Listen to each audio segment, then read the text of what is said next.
ETF index mutual funds నేర్చుకుని stock మార్కెట్లో రాణించాలనుకుంటున్నారా? వెంటనే ఈ నెంబర్కి కాల్ చేయండి.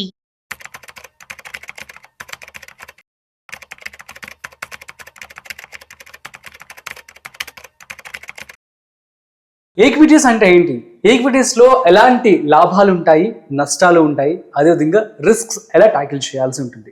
దీనికి సంబంధించి పూర్తి సమాచారం ఇవాళ మనతో చెప్పడానికి mutual funds, PMS, AF distributor Salman Bonigala garu ఉన్నారు. వారి మాటలోనే మరింత సమాచారం అడిగి తెలుసుకుందాం. హాయ్, హలో, నమస్తే, వెల్కమ్ టు సుమన్ టీవీ. నేను మీ Rajeev Pasupuleti. Let's start. Hi sir, నమస్తే. నమస్తే అండి పసుపులేటి గారు. సార్ ఎలా ఉన్నారు? బాగున్నానండి, దేవుని దయ వల్ల. Okay, super. Sir actually equity అని రెగ్యులర్గా మనం వింటూ ఉంటాం. ఈక్విటీ అంటే ఏంటి? Equal opportunity. ఓకే, దీన్ని మనం ఎలా తీసుకోవాల్సి ఉంటుంది పెట్టుబడి పెట్టేటప్పుడు? అసలు ఈక్విటీని మనం ఎలా క్యాలిక్యులేట్ చేసుకోవాలి? ఎలా పెట్టుబడి పెట్టాలి? చూడండి పసుపులేటి గారు, మనం ప్రజలకు ఇచ్చే అవేర్నెస్ ఏమిటంటే capital markets, financial markets, stock markets ఏదైనా ఒకటే. అవును. కంపెనీస్ మన దేశం మొత్తం లేదా ప్రపంచవ్యాప్తంగా ఎంఎన్సీలు అయితే విస్తరించాలంటే కంపెనీస్కి ఏం కావాలి? ఫండ్స్ కావాలి, క్యాపిటల్ కావాలి. Capital, money. So capital markets అంటే క్యాపిటల్ని సమీకరించుకునే మార్కెట్స్. వాళ్ళు క్యాపిటల్ సమీకరించుకుంటారు. ఎక్కడి నుంచి సమీకరించుకుంటారు? అయితే బ్యాంక్స్ నుంచి, NBFCs, non banking finance corporations నుంచి, లేదంటే అప్పు ఇన్స్టిట్యూషన్స్ నుంచి, కంపెనీస్ నుంచి, లేదంటే వ్యక్తుల నుంచి. బ్యాంకుల నుంచి అప్పు తీసుకుంటే దాన్ని డెట్ అంటారు. దానికి కంపెనీస్ వడ్డీ కడతాయి. అవును. కంపెనీలు విస్తరించాలంటే అంటే ఇప్పుడు ఒకప్పుడు 25-30 years బ్యాక్ ఈవెన్ బ్యాంక్స్ కూడా, ఎస్బీఐ బ్యాంక్ కానీ ఎన్ని బ్యాంక్స్ లిమిటెడ్గా ఉండేవి, కంపెనీస్ కూడా లిమిటెడ్గా ఉండేవి. 92లో ఆర్థిక సంస్కరణలో పివి నరసింహారావు గారు, మన్మోహన్ సింగ్ గారు తెచ్చిన తర్వాత మన క్యాపిటల్ మార్కెట్స్లో ఊతం వచ్చింది. అవును. ఒకప్పుడు కేవలం బిఎస్ఎన్ఎల్ మాత్రమే ఉండేది. అంటే మనకి ఫోన్ రావాలంటే కూడా ఇన్కమింగ్ కాల్స్ కూడా డబ్బులు పడేవి. అవును. కాంపిటీషన్ లేకపోతే ఏమవుతుందంటే కస్టమర్స్కి లాస్. అంటే వాళ్ళు ఏ రేటు పెడితే ఆ రేటు మనం కొనాల్సి ఉంటుంది. అదే కాంపిటీషన్ అభివృద్ధి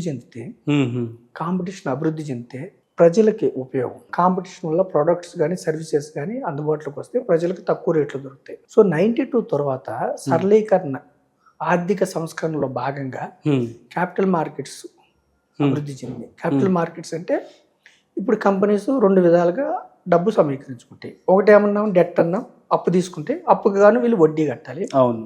రెండవది ఏమిటంటే డబ్బులు తీసుకుంటారు, షేర్లు ఇస్తారు.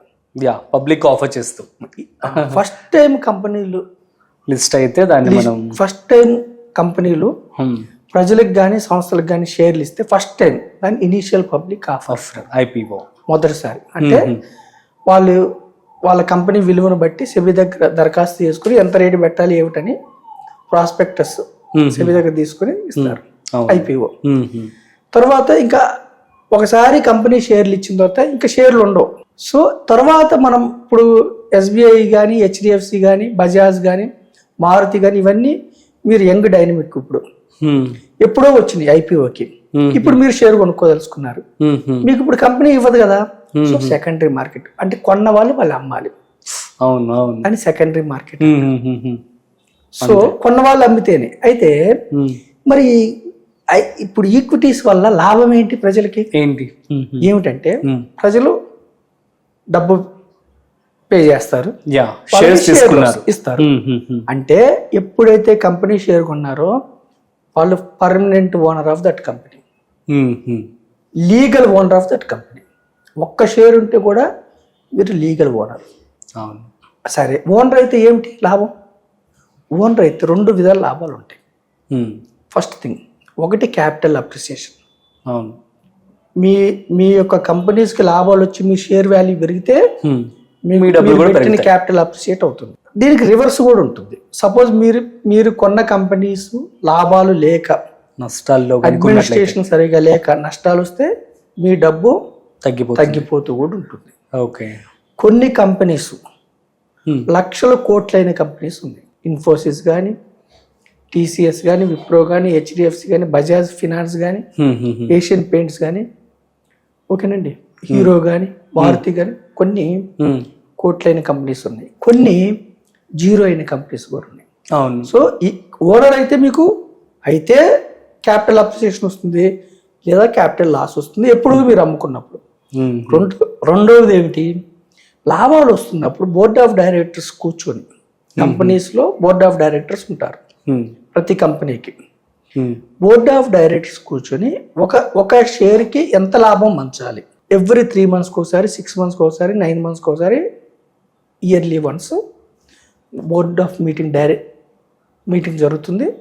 ఒక షేర్కి 10 రూపాయలు ఇవ్వాలా, 20 రూపాయలు, అంటే పర్సంటేజ్ వైజ్ గా ఎంత పర్సంటేజ్ ఇవ్వాలని డివిడెండ్. ఓకేనా. రెండవది, ఈ డివిడెండ్ అనేది గ్యారంటీ అంటే ఇవ్వచ్చు ఇవ్వకపోవచ్చు, బోర్డ్ ఆఫ్ డైరెక్టర్స్ సిస్టమ్. కానీ రీసెంట్ గా హెచ్డిఎఫ్సి మంచిగా ఎక్కువ ప్రకటించింది. కరెక్ట్, చాలా లక్కీ అని చెప్పుకోవాలి. కరెక్ట్. రెండవది ఏంటి, ఇంకా లాభాలు ఏంటి, బోర్డు డివిడెండ్స్ తో పాటు బోనస్ షేర్లు. లాభాలు బాగా వస్తే 100 షేర్లు ఉంటే 100 ఇవ్వాలనుకుంటారు. అప్పుడు షేర్ వాల్యూ తగ్గిపోతుంది కానీ డబల్ అవుతాయి, అంటే లిక్విడిటీ పెరుగుతుంది. రైట్స్ ఇష్యూ అంటే కంపెనీ ఇంకా విస్తరించదలుచుకుంది, దేశం మొత్తం విస్తరించదలుచుకున్నారు, ప్రాఫిట్స్ వస్తూ ఎప్పుడు ఏ కంపెనీ కన్నా మోటో ఏమిటంటే గ్రోత్, ప్రాఫిట్స్, ఇంకా విస్తరించాలనుకున్నారు. అప్పుడు రైట్స్ ఇష్యూ ఉన్న వాళ్ళకే షేర్లు ఫస్ట్ ఇస్తారు, రైట్స్ వాళ్ళకి రైట్ ఉంటుంది. అది కాకుండా ఒకవేళ వాళ్ళు తీసుకోలేకపోతే అప్పుడు జనరల్ పబ్లిక్ మళ్ళీ ఆఫర్ చేస్తారు. రైట్స్ ఇష్యూ ఉంటుంది, బోనస్ ఇష్యూలో పాలు పొందుకోవచ్చు. ఇవి కాకుండా ఇంకేమిటంటే ఓటింగ్ రైట్స్ ఉంటాయి. ఇప్పుడు board of directors dividends declare చేస్తారన్నాను కదా, ఈ బోర్డ్ ఆఫ్ డైరెక్టర్స్ ఎన్నుకునే అధికారం షేర్ హోల్డర్స్ ఉంటుంది. రీటైల్ ఇన్వెస్టర్స్, షేర్ హోల్డర్స్ వాళ్ళు రిటైల్ కావచ్చు, కార్పొరేట్స్ కావచ్చు, ఇన్స్టిట్యూషన్స్ కావచ్చు, షేర్ హోల్డర్స్ కి హక్కు ఉంటుంది. అంటే మనకి ఎలక్షన్ కామన్ బిగ్గెస్ట్ డెమోక్రసీ ఏంటంటే ఈక్విటీ. ఒక షేర్ ఉంటే కూడా ఒక షేర్కి ఒక ఓటు ఉంటుంది. అంటే ఓటింగ్ రైట్స్ ఉంటాయి. అంటే ఇక్కడ మనం ఈక్విటీస్ ఎందుకు చెప్తున్నాం అంటే ప్రజల్ని హిస్టారికల్ గా గత చరిత్ర మీరు చూడండి, మన క్యాపిటల్ మార్కెట్ సెన్సెక్స్ రిటర్న్స్ అని కొట్టి చూడండి, నిఫ్టీ రిటర్న్స్ అని కొట్టి చూడండి.